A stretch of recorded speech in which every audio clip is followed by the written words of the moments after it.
gracias. Bueno, como ya saben, porque creo que muchos me conocen ya y para los que no, me gusta hacer la clase interactiva, entonces también pueden ir haciéndome preguntas y demás. Comentarles que para esta clase, como es un seguimiento, ¿verdad? De la última clase que nosotros tuvimos y en ese seguimiento habíamos conversado un poquito ya de las teorías a muy grosso modo de criminología, entonces hoy vamos a ahondar un poquitito más en algunos detalles para que entonces cuando ustedes sigan aprendiendo de criminología van a ver la relación entre lo que ocurre actualmente y todos esos precursores de criminología como tal.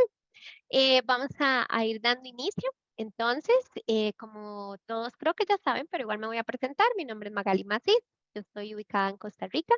Soy licenciada en Derecho con una especialización en criminología y una especialización en Derecho Informático y administradora de negocios. Entonces, por ahí, en lo que yo les pueda ayudar en tema de dirección de empresas, en tema de consultorías a nivel técnico, incluso para lo que es Derecho Informático, todo eso yo les puedo ayudar con preguntas, si tienen dudas, quieren hacer un seguimiento, aquí estoy para servirles. Listo. Entonces, vamos a iniciar. La vez pasada hablábamos de qué es la criminología, ¿verdad? Y cuál es la base como tal de la criminología.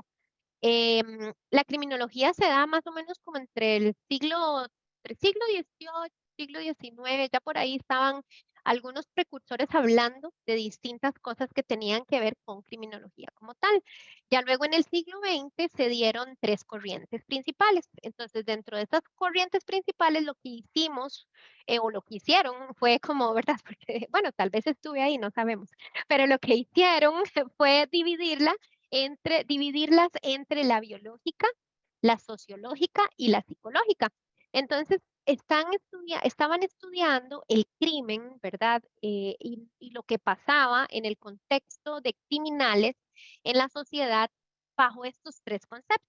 Entonces, cuando vamos desarrollando las teorías que vamos a ver en unos minutos, vamos a ver que tienen mucha relación con la parte biológica, sociológica y psicológica, e incluso al día de hoy. Entonces, vamos haciendo, o el ejercicio que me gustaría que hagamos, es como yo generalmente soy muy así de que me voy atrás en el tiempo y me imagino qué es lo que estaban viendo en ese momento, ¿verdad? En ese contexto social. Y entonces trato de traerlo a la realidad. Eso generalmente me ayuda bastante como para recordar por qué ciertas cosas ahora se estructuran o se manejan de cierta manera.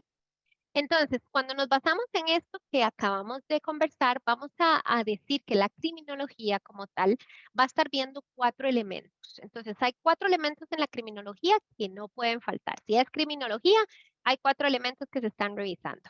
Dentro de estos cuatro elementos tenemos el crimen, el criminal, la víctima y el control social de la criminalidad. Entonces, cuando nosotros vemos toda esta división, entonces decimos, wow, sí, es parte de todo lo que la criminología ve. El crimen como tal, ¿verdad? El tipo de crimen, lo que sucedió. Y hay que recordar que cuando hablamos del crimen, no estamos hablando solamente de asesinatos, estamos hablando de cualquier actividad antisocial delictiva. Entonces, ahí es donde ya podemos ver el crimen como tal.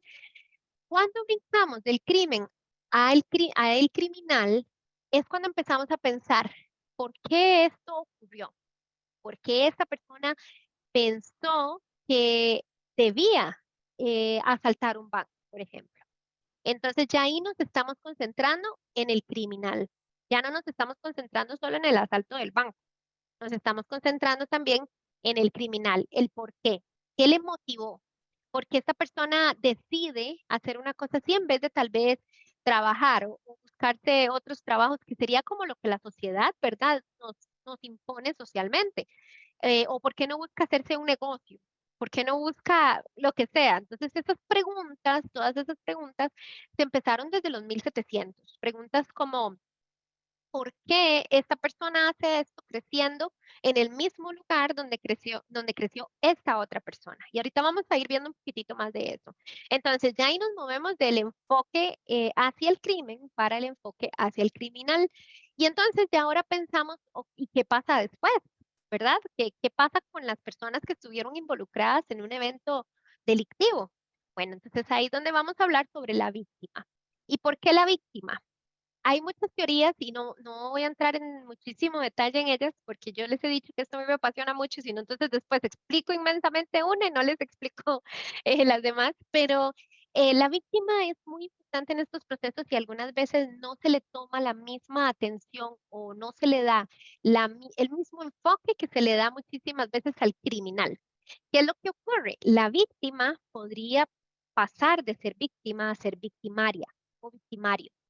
Y esto es un tema que se da en criminología como un resultado de las cosas que probablemente vivió durante el encuentro delictivo. Entonces, no es necesariamente que si alguien pasa por un encuentro delictivo lo va a vivir, pero es importante estudiar a la víctima en ese contexto. Otra manera en la que se estudia a la víctima, ¿verdad? Es en el tema de la victimología. ¿Qué es lo que esta persona está sintiendo? ¿Qué le provoca? ¿Cómo impacta en su ambiente? Cómo podemos trabajar para que esta persona, porque si lo vemos, la criminología es un ciclo, y es una de las bellezas de esta carrera, porque si no pensamos en la víctima, y demos un supuesto, voy a traer un ejemplo, un tema de una violación a menor de edad.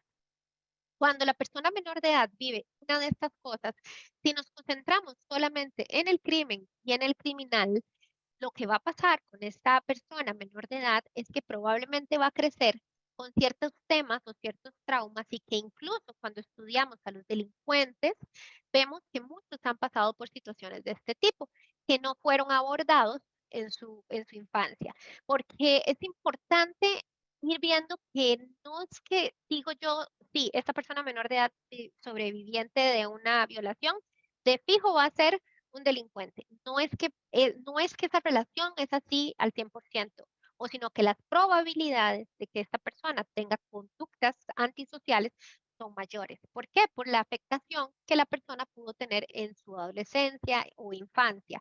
Y si no son actividades antisociales, vamos a quitar eso ¿verdad? De los circulitos, vamos a tener una persona tal vez inestable emocionalmente o una persona que hay muchas cosas que le pueden ir afectando y demos un supuesto que no quiso estudiar porque por ahí fue donde, ¿verdad? Empezó a soltar todos estos sentimientos y ¿qué es lo que ocurre? Que queda embarazada a los 17 años. Entonces, ¿qué pasa cuando ella queda embarazada a los 17 años? Dando un supuesto de ¿verdad? Un panorama que sucede mucho, de hecho, en Costa Rica, ya queda embarazada a los 17 años y tiene que buscarse un lugar donde pueda vivir. Y entonces este lugar donde puede vivir probablemente es un lugar en el cual vaya a pagar muy poco y hay una gran posibilidad de que sea un lugar con recursos limitados o que sea un lugar parcialmente o altamente peligroso. ¿Y qué ocurre ahí? Ya ahora ya no estamos hablando solo de la víctima inicial, que era la persona menor de edad que pasó por la violación. Ahora hablamos de la víctima y cómo esta víctima va a influir en su descendencia. Entonces, si lo vemos, ya ahora brincamos solo de la víctima, que a veces no se le da el abordaje correcto, ya brincamos también a los familiares de la víctima y al entorno en el que viven. Entonces, estos circulitos, cuando ustedes lo ven, son los grandes elementos de la criminología para decir la criminología está dando un aporte. Esto es con respecto a la víctima y a veces hago mucho este énfasis porque se suele pensar en criminología como las escenas del crimen o solamente el criminal, ¿verdad? Y realmente tiene un contexto súper fuerte a nivel social. Y ahora, basándome en el mismo ejemplo que acabo de dar, tenemos el control social de la criminalidad. Entonces, ya ahora, ¿verdad? Digamos, esta víctima ya hablamos, ya tuvo un hijo o hija y tiene 17 años, digamos que se fue a un lugar conflictivo. ¿Qué pasa? Que tenemos que empezar a ver qué está pasando en la sociedad, no solo en Costa Rica o en Puerto Rico o Latinoamérica, es en el mundo. Cada sociedad tenemos que empezar a ver qué está pasando. Si hay centros o poblaciones que tienden a tener más criminalidad, que eso es algo que generalmente ustedes van a observar y probablemente lo observen en las noticias que ustedes ven en cada uno de sus países, o incluso puede ser que ustedes ya sepan, es que este lugar es peligroso o este lugar es, ¿por qué pasa esto? Porque aquí vamos al control social de la criminalidad.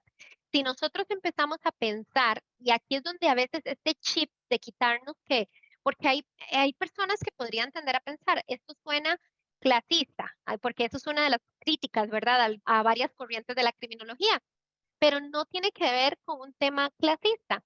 Yo les dejo ahí pensando un poquito. Piensen en el lugar, en sus áreas, que ustedes digan, este es un lugar peligroso. Y que uno pasa y dice, caminar por ahí no es la mejor idea. Entonces, pensando en eso, piensen en las personas que están ahí. ¿Cómo crecen? ¿Cuál es su educación? ¿Qué les enseñan? ¿Verdad? ¿Qué aprenden desde pequeños? ¿Por qué? ¿Qué pasa? Dentro de un ámbito familiar, cuando nosotros vemos el control social de la criminalidad, puede ser que crezcan en estas áreas y una de las personas dentro de esa familia dice, no, yo no quiero estar más aquí. Esa persona rompe el molde, sale de ahí. Eso también ocurre y es un fenómeno social. Sin embargo, ocurre con menos frecuencia. Por eso, la criminalidad sigue avanzando en los lugares que ya son conocidos como lugares conflictivos, porque ya es como que se adaptan a esa forma de vivir. Entonces voy a parar acá y voy a ver si tienen comentarios con respecto a los elementos y cómo es que abordamos cada uno de ellos respecto a las teorías y si tienen alguna pregunta. ¿No? Hoy están más calladitos.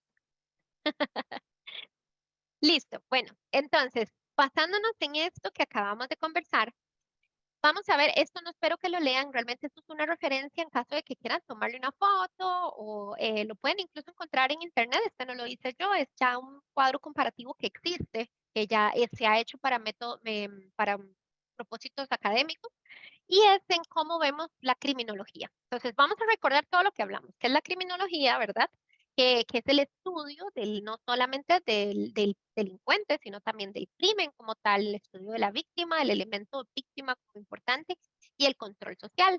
Ahora, cuando estamos hablando entre todos esos 1700 a 1900, que fue cuando se empezaron a hacer preguntas como de, incluso se empezó a implementar la ley como tal, porque aquí va una línea muy delgada con el derecho.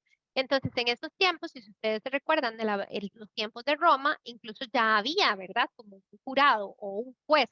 Entonces, si nos devolvemos un poco, como por ejemplo al tema del derecho romano, ya ustedes sabían que había un emperador. Entonces, todas estas jerarquías ya eran implícitas, las leyes que ellos seguían.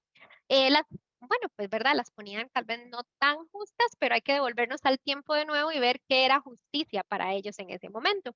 Ahora, basándonos en eso, tenemos dos personas importantes y la semana, la vez pasada, en la clase anterior, habíamos mencionado a a uno de estas, de ellos dos. Ahora vamos a hablar un poquito de ambos, porque vamos a entrar en otro tipo de teorías. Entonces creo que es importante que tengamos el contexto sobre el por qué ciertas cosas se ven de esta manera. Entonces tenemos a Garófalo, que Garófalo fue alguien que no solamente aportó a la criminología, sino que se unió a la escuela positiva. En la criminología, en sus tiempos iniciales, habían distintas escuelas, la escuela clásica y la escuela positiva. La escuela positiva fue la que empezó César Lombroso. Entonces, ¿qué fue lo que ocurrió? Bueno, que César Lombroso es quien nosotros vemos como el padre de la criminología. ¿Por qué? Porque él fundó la escuela positiva, porque César Lombroso empezó a criticar por qué es que no había algo, ¿verdad?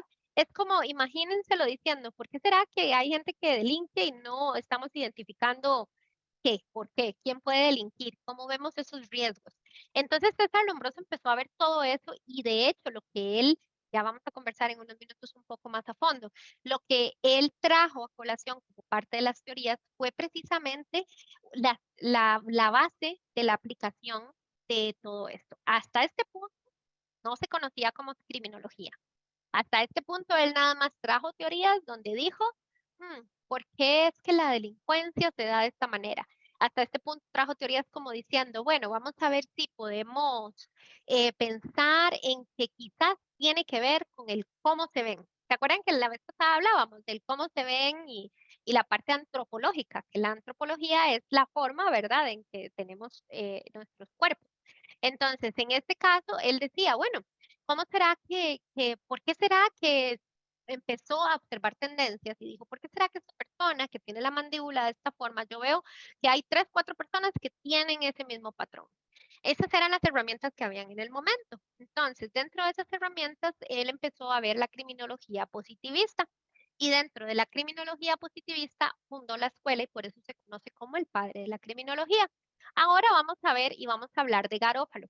Garófalo, él lo que hizo fue utilizar el término criminología. Él vino y como que le puso la cereza al pastel que ya estaba totalmente montado por medio del hombroso y dijo, esto se llama criminología. Y entonces ahí es como nació no solo el término criminología, sino todas las adaptaciones que se le fueron dando a través del tiempo. Entonces, basándonos en eso, vamos a ver que dentro de las teorías de criminología, empezamos a ver en la moderna una tendencia muy parecida a la que ya de por sí venía dándose, solo que ahora nombrada diferente, ¿verdad? Entonces, si nosotros vemos la biológica, estudias alguna parte del criminal o que no funcione de forma correcta alguna parte de su cuerpo, es lo que provoca esto, que incluso esto se utiliza al día de hoy, pero más a nivel de salud mental. Luego el tema de la sociológica es como evaluar cuál es el fenómeno social. Entonces yo siempre recuerdo a un profesor que me marcó mucho cuando estudié criminología, que él hablaba mucho de Sutherland. Él es un sociólogo criminal. Y entonces decía, bueno, y de hecho a mí en ese momento me abrió los ojos. Yo estudié criminología muy chiquilla, estaba todavía en mis 20, bueno, tenía 20, pero entonces a mí me abrió como una perspectiva, porque él vino y dijo en clase, ¿qué pasa cuando nosotros tenemos o pensemos en un barrio en el cual las posibilidades son altamente limitadas y las posibilidades económicas son altamente limitadas? Pensemos en que los compañeros o los amiguitos del barrio vienen y dicen, uy, vieras que yo quiero tener este carro. ¿Y qué pasa si los demás no lo tienen? ¿Qué es lo que empieza a hacer como un detonante? Entonces, ¿qué ocurre? Si uno de ellos viene y roba el dinero, se compra el carro, entonces le va a decir a los demás, no, hombre, esto fue muy fácil. Yo le quité dinero a tal señora, me compré el carro. Entonces, siendo niños, el momento es ahí donde entra el tema de la parte biológica. Unos van a decir, no, es que no, no debería, pero otros van a decir, voy a probarlo. Y otros incluso podrían decir, dependiendo de su ámbito familiar, ah, es lo que debe hacer mi hijo. Entonces ahí es donde empieza la criminalidad y el aspecto sociológico, ¿verdad? Como a empujar a que dentro de estos ámbitos sociales, pues sí se dé más criminalidad. Ahora vemos la psicológica, ¿verdad? Que tiene mucho que ver con la parte anímica. Entonces ahí habla en cosas como de que depende de cómo se sienta de ánimo, podría delinquir o no delinquir. Ahora, estos tres aspectos ya ustedes los van a ver en las teorías que vamos a ver. No los tiene clasificados como biológica, sociológica, pero los invito a que conforme les voy explicando, traten de ir viendo, ah, esta puede ser biológica o esta es biológica y psicológica, como para que ustedes más o menos puedan ir haciendo o ponerlo en práctica, ¿verdad? Porque ustedes saben que a mí me gusta que puedan practicar. Entonces, por ahí podríamos ir viendo estas partes. Entonces, vamos a brincar un poquitito a Garófalo. ¿Qué fue? Ya recordamos, ¿verdad? Biológica, sociológica y psicológica, y ya vimos que Garófalo y Lombroso, el padre de la criminología, y Garófalo fue el que vino y le puso el término criminología. Entonces, Garófalo era un jurista italiano, entonces, ¿qué es? Él vino a aportar una, como un asunto adicional a la criminología, que era ya esta línea delgada con la ley. Entonces, Garófalo empezó a decir, bueno, sí, tenemos estos delitos, pero ¿cómo es que estos delitos no están alineados o no están alineados con lo que el delincuente está haciendo? Entonces, cuando nosotros vemos en derecho, ustedes ven que al día de hoy, en todos los códigos penales del mundo, cada uno de pues de las figuras penales, ¿verdad? Si es un homicidio, si es un robo, tienen un rango de tiempo. No sé si han visto que dice 4 a 7 años o, ajá, este rango de tiempo, todo eso se basa o remonta a toda esta historia. ¿Por qué? Porque Garófalo decía, bueno, pero es que no es lo mismo un delincuente que viene y roba en una casa, se mete a la casa, rompe las ventanas, que un delincuente que viene y no rompe las ventanas, solo jala algo de la cochera. Entonces ahí donde él dijo, hay rango. Sigue siendo delincuente, pero hay rango. Entonces ahí empezó a estudiar no solamente lo que ya Lombroso había empezado a ver de qué los hacía un delincuente, sino que ya estudiaba más al delincuente como tal con sus delitos y los controles sociales que tenía que dar pertinentes al crimen o al potencial crimen. Voy a parar acá y voy a darle la palabra a Maximina.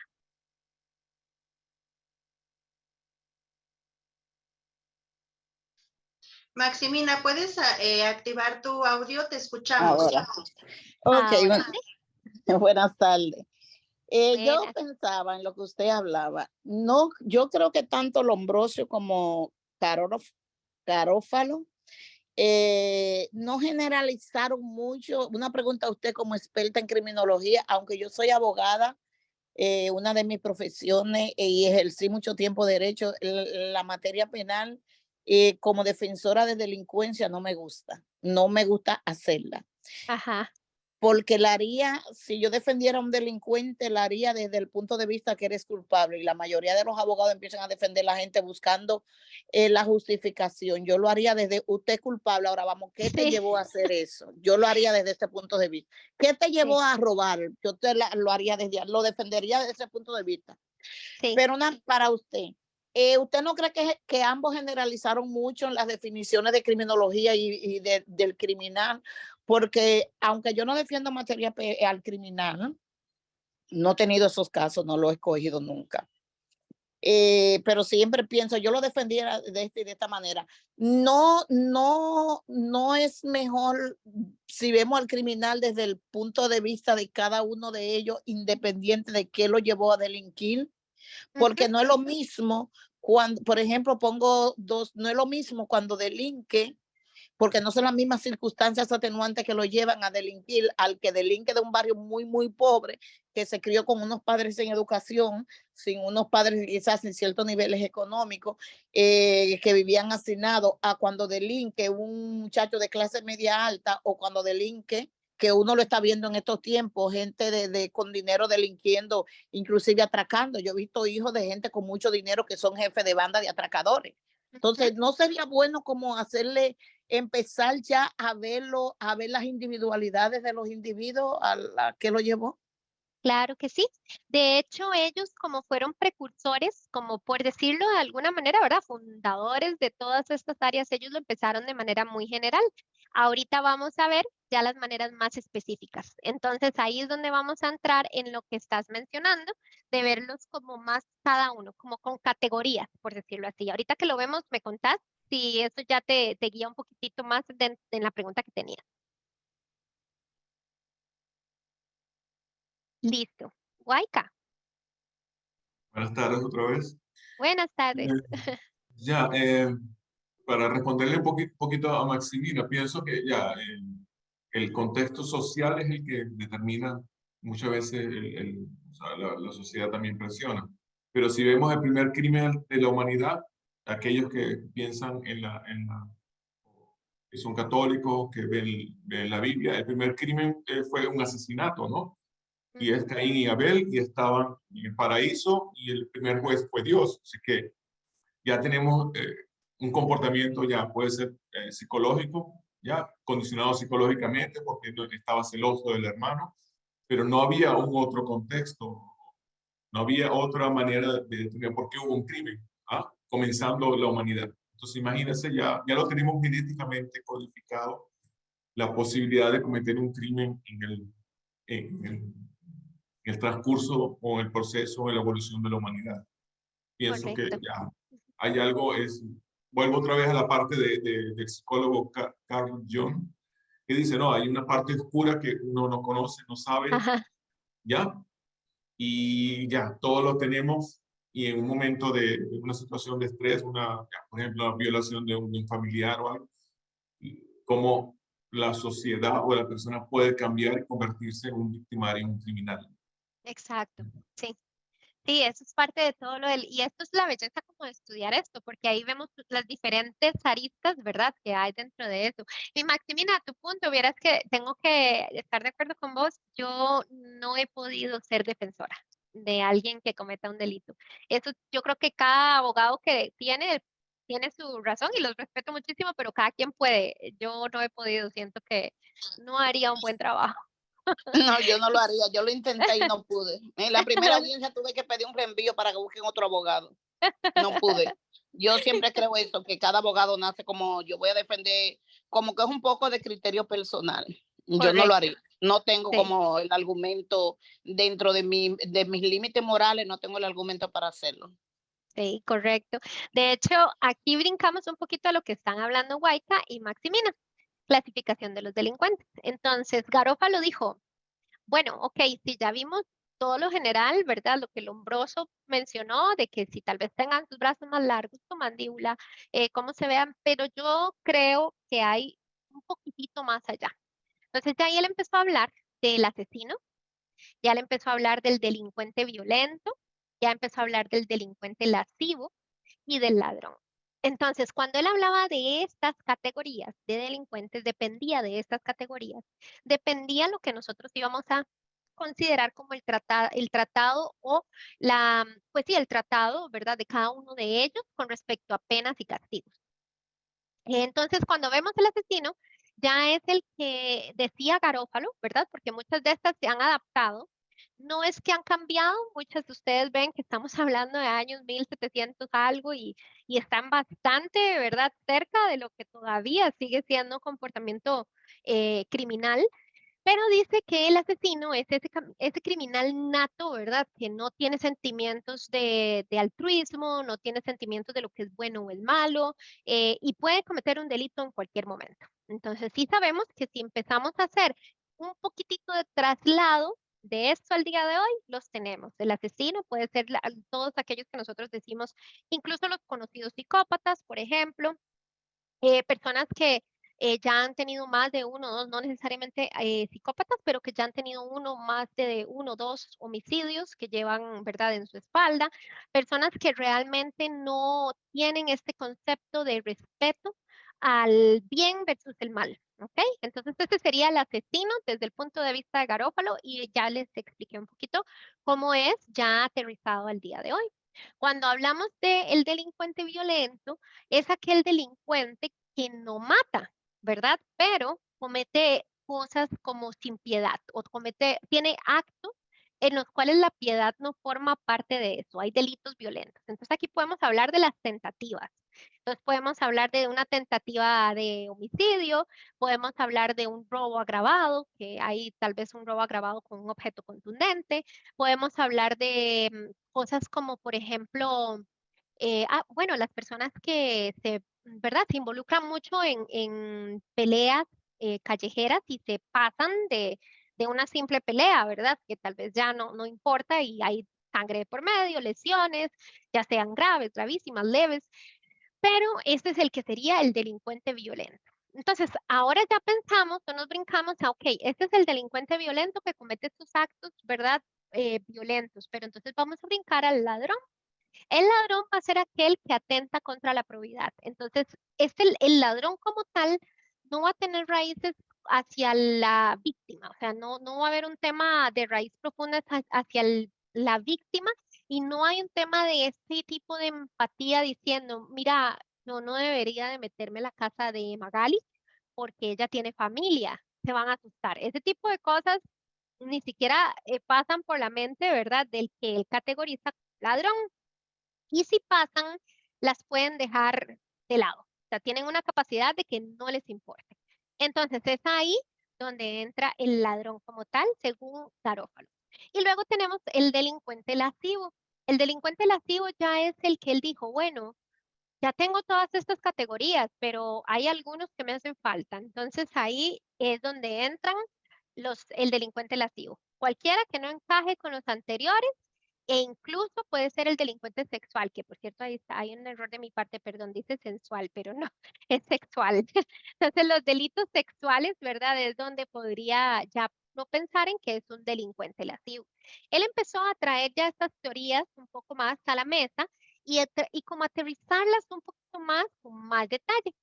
Ya después de eso, entonces Garófalo dijo, bueno, ok, si nosotros estamos hablando de esto, entonces también tenemos que hablar de los tipos de delitos. Tenemos que entender cuáles son los delitos que se dan, porque recordemos que Lombroso fue como que él empezó con sus teorías y a trabajar o estudiar y proponer teorías con respecto al delincuente, y él no se enfocó tanto al crimen. Sin embargo, ya cuando vino Garófalo, él vino a la escuela positivista y dijo, no, creo que es importante que también veamos los delitos. Entonces ya él puso o trajo al tema del asesino, al tema del delincuente violento, el ladrón, ya lo trajo en el contexto de esto es lo que hacen, ¿verdad? ¿Cuáles? Estos son los delitos que hacen. Entonces, dentro de los delitos que tienen, bueno, pues el asesino, ¿verdad? Él siempre lo categorizó como la persona que comete asesinato o falta contra la vida.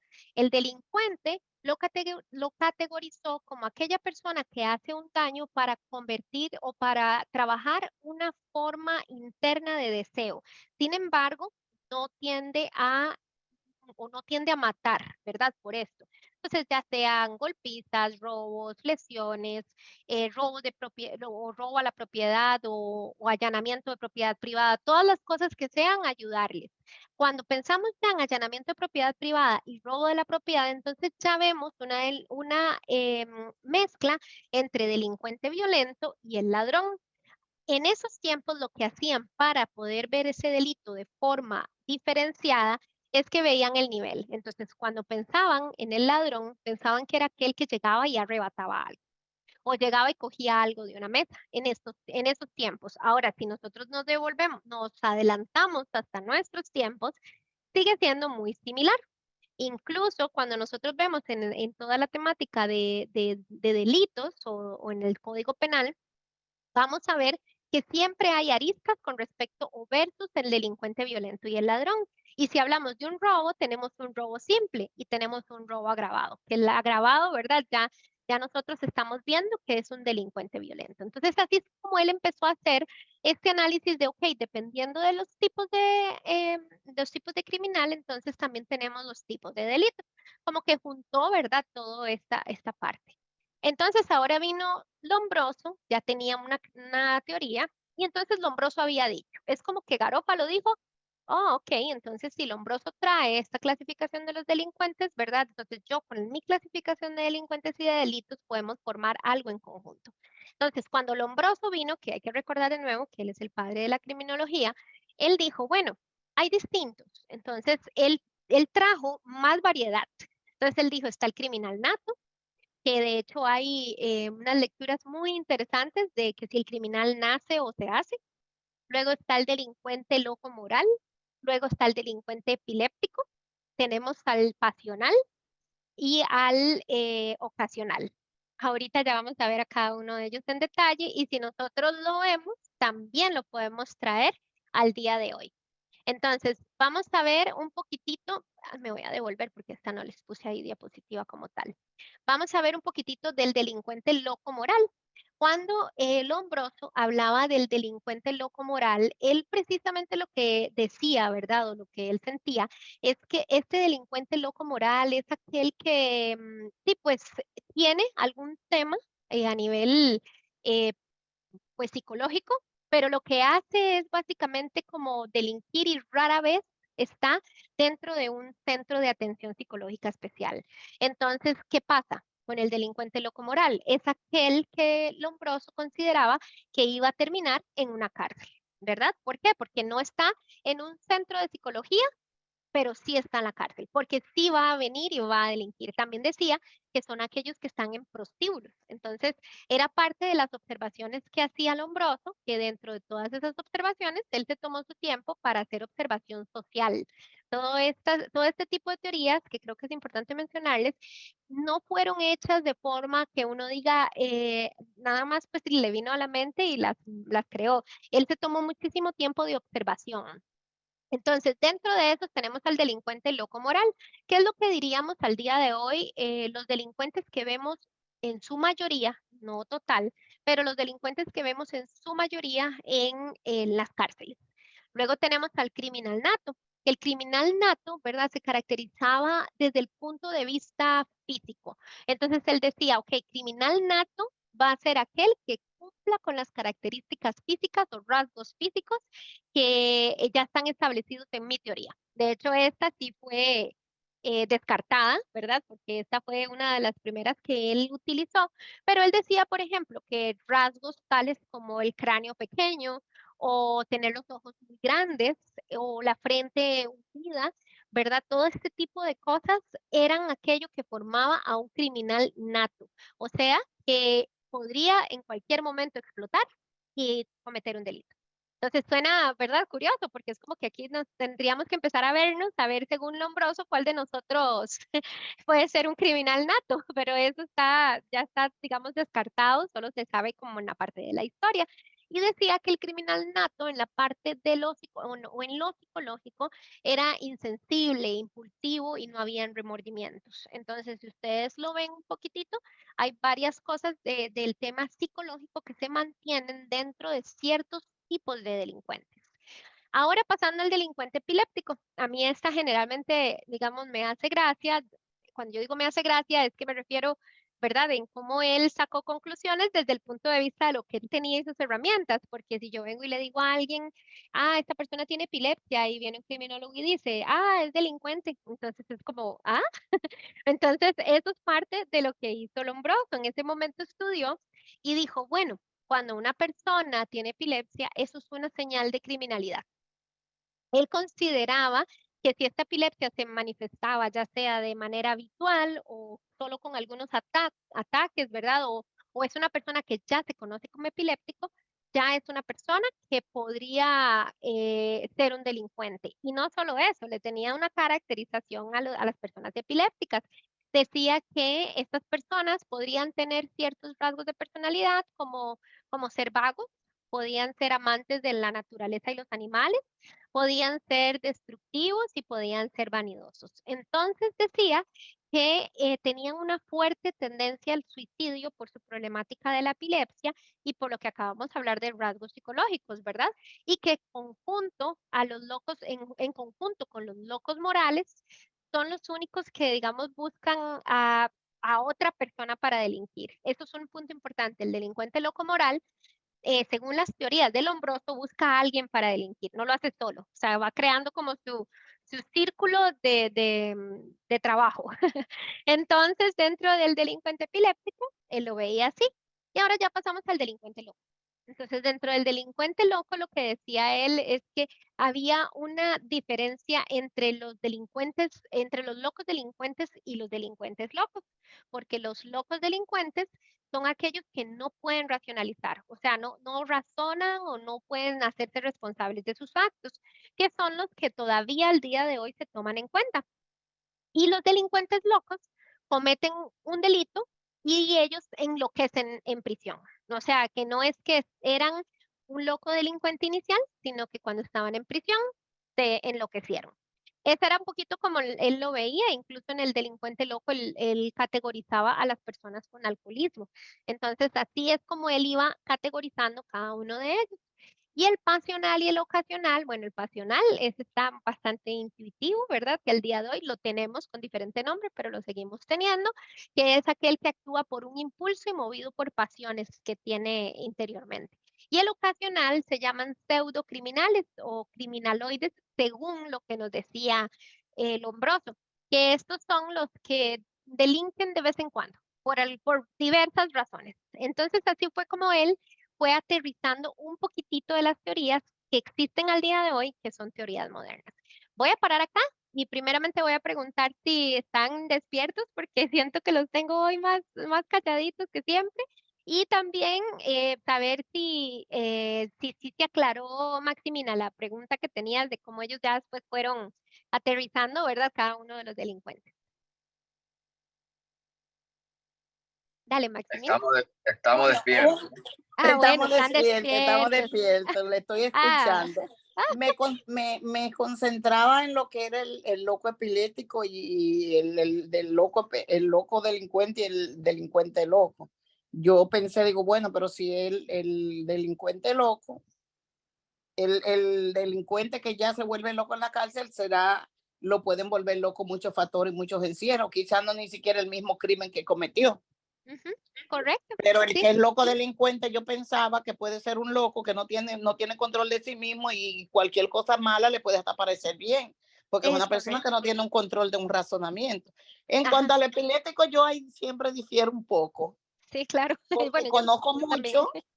Conozco mucho, hay mucho, inclusive nosotros tuvimos un presidente, el presidente Jorge Blanco. El presidente Jorge Blanco era el epiléptico. Claro, no tenía un tipo de epilepsia que convulsionaba ni nada, pero era epiléptico. Y Ujú. hay muchas personas que son epilépticas que yo no conozco que tengan como rasgo, no conozco ningún epiléptico delincuente. Sí, sí, sí, por eso esta teoría quedó. Las otras ustedes las van a ver muy sumergidas dentro de las teorías modernas, pero esta no está, no hay Esa rasgos. no Ajá. es válida. Y Listo. más o menos sí, porque, ¿cómo te digo? Sería un estudio muy profundo y de muchos años, con muchas muestras realmente para determinar qué llevó a delinquir un individuo. Yo creo que las grandes sociedades, ni las pequeñas, ni las medianas, ni ninguna, se invierte recursos realmente en determinar qué llevó al victimario a cometer el delito.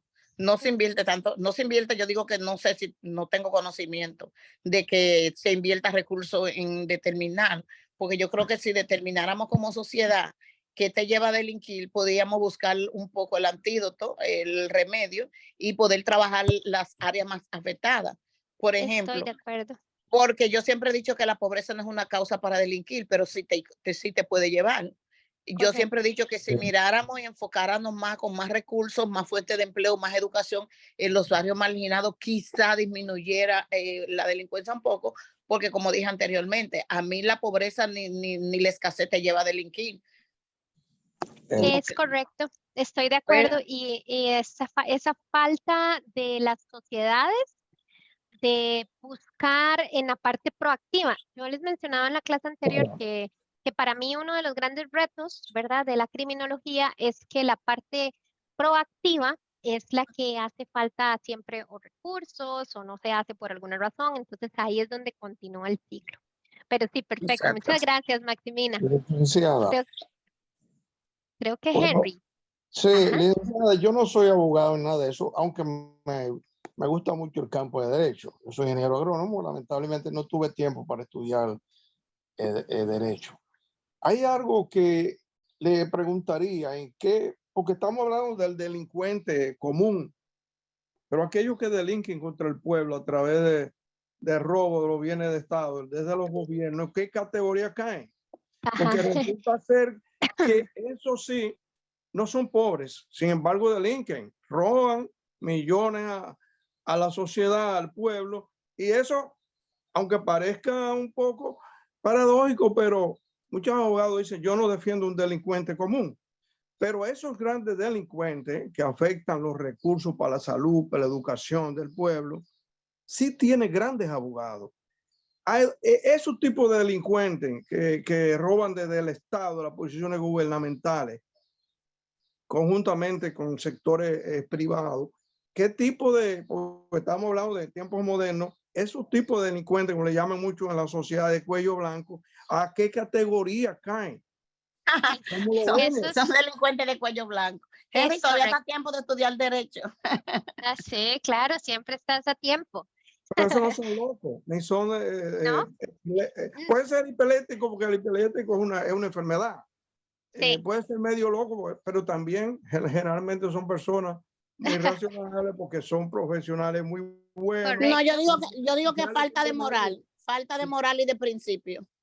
Entonces, Ajá, ¿cuál es la categoría que dentro de la criminología a ese tipo de delincuencias incluso han llegado en muchos países sí, a presidentes presos y otros se han suicidado para no enfrentar un sí, problema de esa naturaleza? ¿Cuál es la ajá, categorización? Porque hoy en día los grandes problemas de la sociedad es la gran corrupción desde el gobierno y hoy se utiliza sí. un término, asociación de malhechores, trama contra el Estado. ¿Cuál es la categoría Sí, dentro del estado moderno de la criminología? sí. Estas son las que nosotros, los que estamos viendo, ¿verdad? Como son la base, estamos hablando entre 1700, 1900. Pero ya tarde o más allá del 1900, en el 1949 vino Sutherland, que yo les hablaba de él hace un ratito, que hablaba de la parte sociológica y demás. Él era un sociólogo criminal y Sutherland vino y dijo, bueno, estamos teniendo todas estas categorías, pero ¿dónde están las personas de alta sociedad que cometen delitos? Cuando él hablaba de alta sociedad, hablaba no solamente de la gente que tuviera un estatus social o mucho dinero, sino también aquellos que tienen una responsabilidad hacia el pueblo. Entonces, cuando él vino y trajo en el 1949, él vino y trajo el término de delincuentes de cuello blanco, que es lo que decía Maximina. Entonces, así fue como empezó ese a ser observado y estudiado como uno de los delitos más influyentes de la década y que, bueno, sigue al día de hoy. Pero esas ya son teorías sociológicas, porque lo que tienen que ver es la diferencia o el por qué, ¿verdad? ¿Por qué es que ellos delinquen? Y este ya sería otro estudioso, que sería Sutherland, y es el que habla de este en específico, que es más como de que aprenden comportamientos virtuosos o comportamientos que les van a llenar, ¿verdad? De ese tipo de sentimiento de quiero más y quiero más. Entonces es como es un comportamiento distinto, delincuente al final, pero es un comportamiento de categoría diferente que viene un poquito después. Pero el querer más es parte de una enfermedad, del amor al dinero. Eso hay que estudiarlo más a profundidad desde el punto de vista sociológico y psicológico, porque es un fenómeno que se está dando no solamente en los países del tercer mundo, se ha dado en los países desarrollados. Compañero, lo que pasa es que en ese tipo de delincuentes de cuello blanco, como le llaman, así realmente es su nombre, hasta el momento es el más afinado.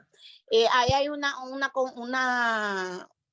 como una mezcla de muchas cosas, y hay una mezcla de falta de valores, hay una mezcla de falta de amor a la sociedad, hay una mezcla de ambición, hay una mezcla de deseo de poder, porque el dinero te da poder.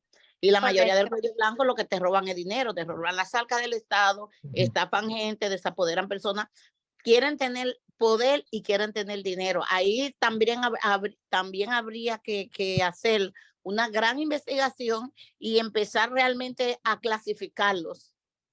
Y quizá los orígenes, lo que yo creo que más que buscar los orígenes, porque lo que hay que buscar que persiguen ellos, poder y dinero, lo que habría que buscar es la manera de castigarlo tan fuerte como los otros, porque ahora dije, hay que devuelvan lo robado, pero ¿y la condena? Porque entonces yo entiendo que tú devuelves lo robado, pero como quiera igual debe de tener una cárcel alta. Y yo creo que cuando se legisle para que por un robo al Estado le pongan 20, 40, 60 años, 100 años de cárcel y devolver lo robado, yo creo que quizá puedan detener un poquito o otra cosa, es institucionalizar más las instituciones del Estado, darle más categoría jurídica y menos como facilidad de robo, porque no es fácil robarse el dinero del Estado, te lo digo yo porque administré recursos del Estado, sino lo que yo digo es que a veces, porque para ver en el caso cuando es corrupto, para ver un corrupto tiene que haber un corruptor. Tiene que ser, es como un sistema que se crea. Entonces yo lo que creo es que tiene que transparentarse más los procesos del Estado para conseguir cosas, para obras, para todo, para compras, ser más transparente, que ahí es donde está la corrupción, ahí es donde tú, para que yo te firme una resolución, tú me ofreces millones, y aunque yo te perjudique tercero, te la voy a dar a favor tuyo porque tú me diste dinero. Yo creo que si transparentamos más el ejercicio del Estado, habrá menos posibilidad de los corruptos, como mi parecer. Sí, y de hecho la clasificación de cuello blanco, que muchas de las teorías modernas lo están llamando guantes blancos también, porque tienen que ver con fraude fiscal, tienen que ver con el robo o desfalcamiento de empresas, con todo esto que estamos hablando. Entonces hay muchos de estos que incluso se dicen guantes blancos precisamente porque hay un cambio un poquitito en la teoría, pero no voy a entrar mucho en detalle de Sutherland para no atrasarnos con el resto de la clase. Con todo gusto, puede que lo podamos ver en una tercera, ya sería tercera clase. Pero perfecto, sí. Y José, creo que ¿quién estaba primero? Porque no vi.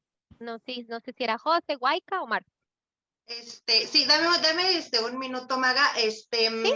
Chicos, vamos a hacer las aportaciones un poquito. A mí me encantaría de verdad que las clases de este tipo duraran un poco más de 1 hora para que todos pudiéramos participar. De verdad, es impresionante la clase que está teniendo Magali con nosotros, porque de verdad, de los que se presentan con nosotros, a veces no participan y ahorita están participando bastante, de verdad es un gusto tenerlos aquí, pero tenemos a muchos participantes y también tenemos en el chat a personas que tienen dudas. Entonces, de verdad, a mí me encantaría que fuera más largo, pero vamos a hacer un poquito más cortas las aportaciones para que también Magali pueda terminar lo que es su presentación. De cualquier forma, si no se termina, perdón, su presentación, la podremos hacer otra clase más, como dijo Claro, Magali, ya sería la tercera o la cuarta, entonces se puede hacer también otra clase, ¿vale, chicos? Muchísimas gracias. Gracias, Magali.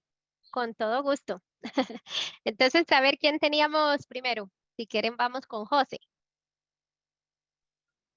Bueno, buenas tardes. José Manuel Buenas Hernández tardes. desde República Dominicana. Un gusto. Escuchándola a usted, Magali, y como decía la compañera de la universidad, he participado en otras clases, ¿verdad? Y la participación es un poco baja, pero este tema llama mucho euforia y mucha la atención. Tal vez por eso que participamos, tal vez por eso que participamos tanto y estamos todos atentos, no hemos dormido ninguno. 100%, Yo les voy a dar 100%. siempre bromas para verlos despabilados, diríamos en No, Costa Rica. no.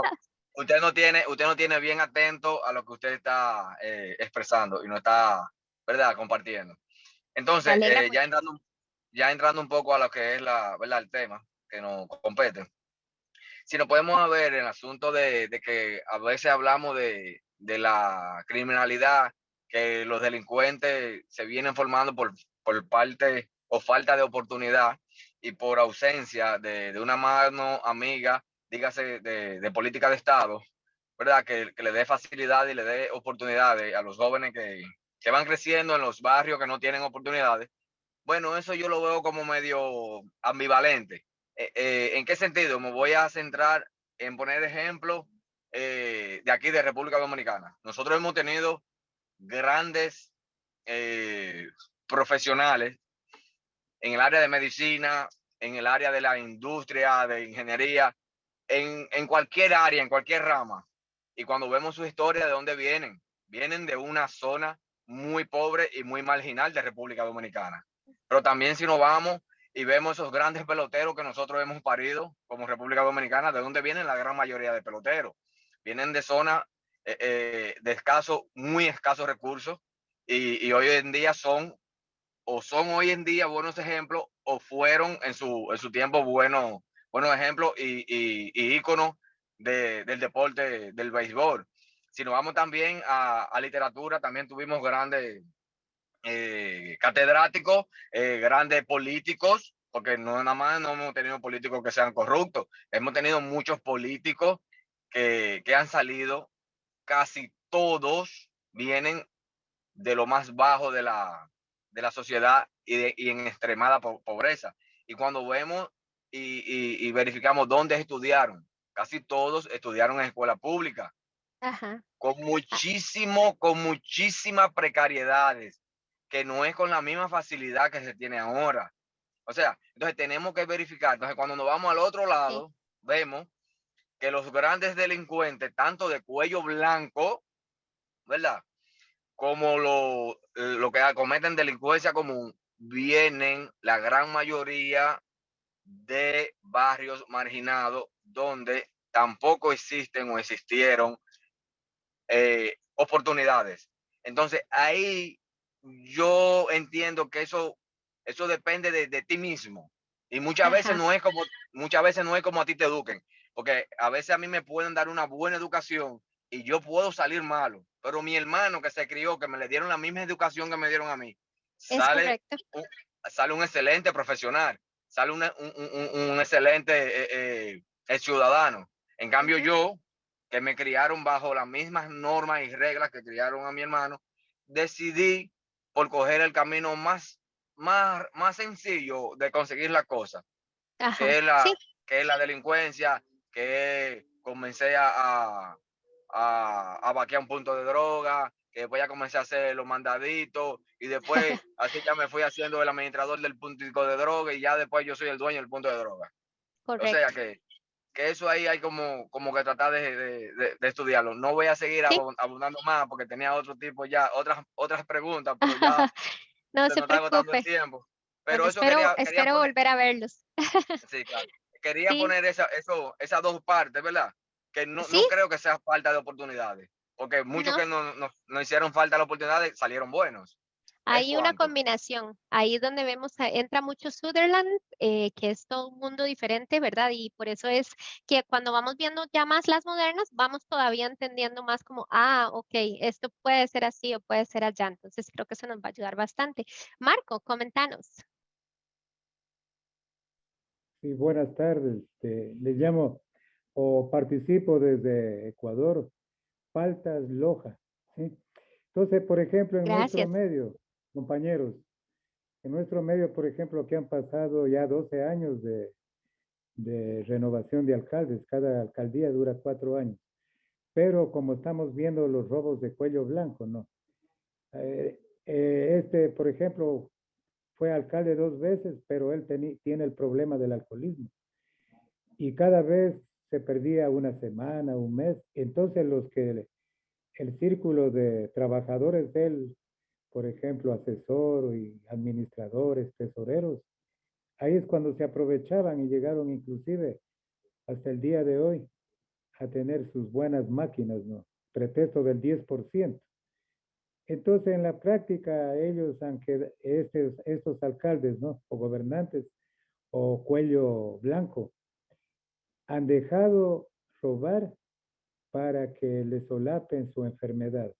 Debido a eso es también, por ejemplo, en mi medio, la enfermedad del alcoholismo.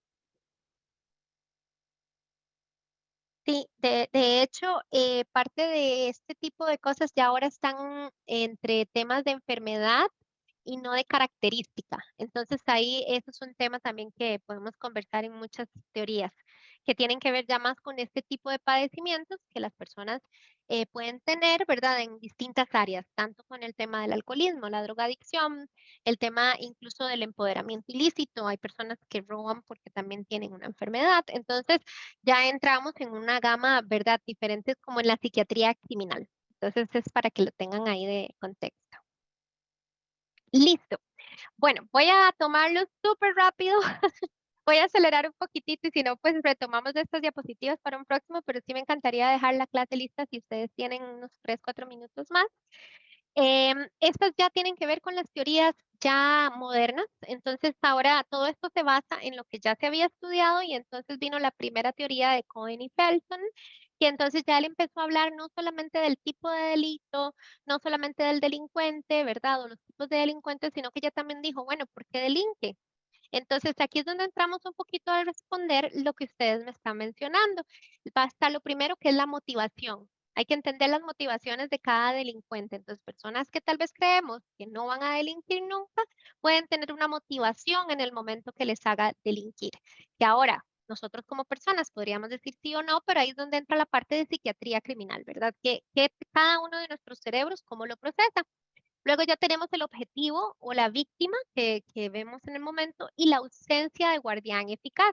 Eso quiere decir que si algo me motiva, de pronto después de que me motivó yo digo, bueno, mira, esta persona está así como muy susceptible, no creo que pase nada, yo no le voy a hacer un daño, lo único que quiero es posesionarme de tal cosa.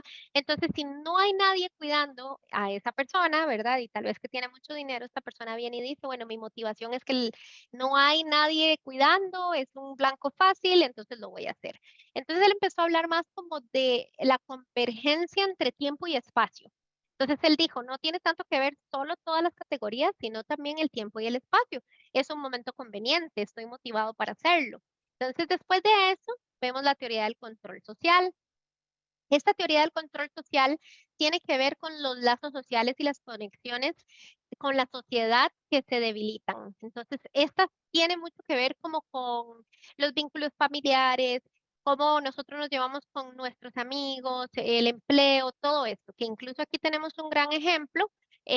No sé si, bueno, aquí en Costa Rica sucedió que un oficial de seguridad vino y de pronto estaba enojado con el jefe, pasaron unas cosas y le disparó a varias personas en la oficina. Entonces, por ejemplo, esta es una persona que trabajaba, que estaba, ¿verdad? Si lo vemos, su vida normal, no tenía antecedentes criminales y demás, entonces hay algo adicional que hace como ese detonante, pero luego podríamos entrar en más detalle con esto.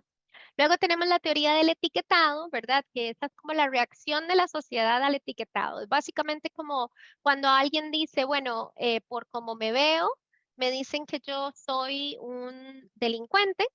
Y entonces, ¿qué pasa? Si no era delincuente, hay una motivación interna de juntarse con otros que se vean igual, que quizás sí son delincuentes, y entonces empieza a decir, bueno, pues si ya me ven así, sí, pues yo voy a seguir haciendo esto. Básicamente es como la forma en la que lo piensa la persona.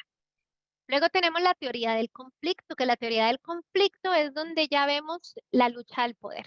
Entonces, son poder, recursos, desigualdad, ¿verdad? Entonces, todo esto es cómo empiezan, incluso esto tiene mucho que ver con los de cuello blanco, ¿verdad? Porque a veces como el tráfico de influencias, el tipo de cosas que tienen que ver con la lucha porque yo sea quien tenga el poder de esto, porque el poder al final trae dinero o trae otro tipo de recursos. Entonces, esta es otra de las teorías.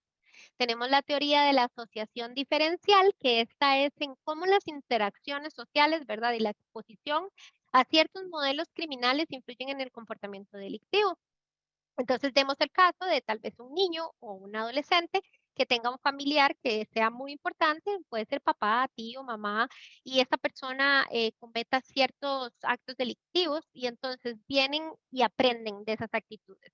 No necesariamente porque se las enseñaron o la crianza, sino que basándose en la observación y en el cómo yo admiro a esa persona, vengo y empiezo a hacer lo mismo. Que incluso ocurre con temas de personajes en la tele o incluso de ahora hay un estudio con el tema de cantantes y bueno, varios estudios que hay con respecto a eso. Luego tenemos la teoría de la subcultura delictiva. A mí me gusta recordar de nuevo a mi profesor que hablaba de Sutherland y él nos hablaba de las subculturas o las microculturas. Entonces, es básicamente para darles un ejemplo, no sé si, bueno, todos tal vez han escuchado de los punks. Entonces, eso es una subcultura, es un grupo de personas que comparten la misma ideología y demás, y la misma incluso vestimenta, los ideales, y a veces estas subculturas se unen para delinquir. No quiero decir que los punks todos delinquen, pero es el ejemplo que se me viene ahorita rápidamente a la mente.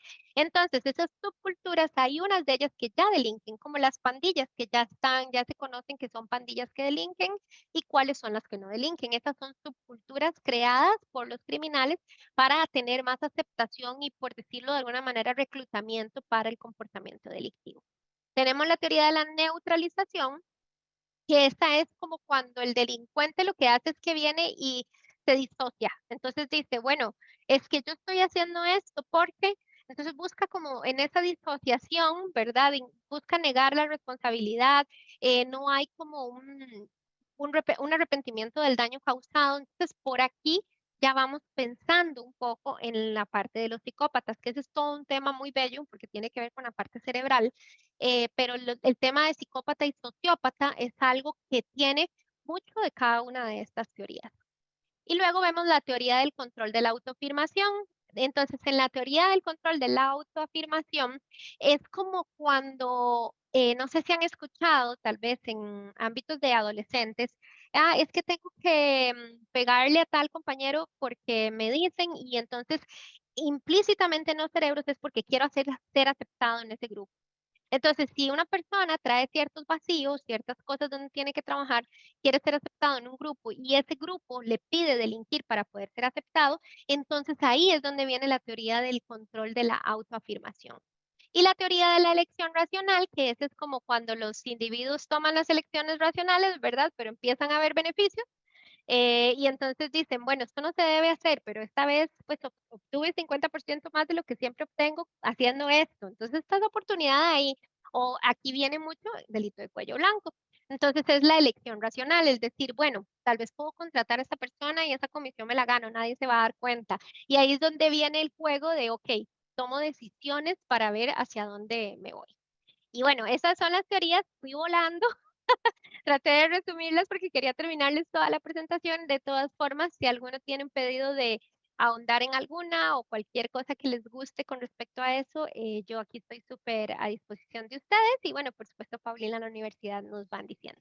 Muchísimas gracias a todos, de verdad, como siempre aprecio su atención y espero que hayan aprendido algo el día de hoy. No, genial tu presentación, Magali. Teníamos una pregunta dentro del chat que nos la hace Joana. Sí, Dice, claro. alguien que comete un crimen por defender a un hijo, ¿qué tipo de delincuente es? ¿Ocasional? Sería ocasional, correcto. Incluso puede ir por el lado del pasional en la estructura o clasificación, ¿verdad? Antigua, porque es un tema que es movido por sentimientos y pasiones. Gracias, Magali. Y el doctor Jaime nos preguntaba, ¿los narcodelincuentes en qué grupos estarían? Ay, ese es todo un mundo y es muy bonito. Los narcodelincuentes están distribuidos entre casi que todas las teorías modernas. Ellos tienen distintos, muchos es por autoaceptación. Entonces, el narcodelincuente habría que ver la organización como tal y de ahí uno puede ver cada uno de ellos por distinta teoría. Pero como tal, narcodelincuente son las sociedades organizadas y es un crimen, se dice crimen organizado porque de hecho, aparte de ser muy inteligente su actuación, tienen distintos entes dentro de ellos. Primero, teorías de los que son personas que van más por el lado pasional.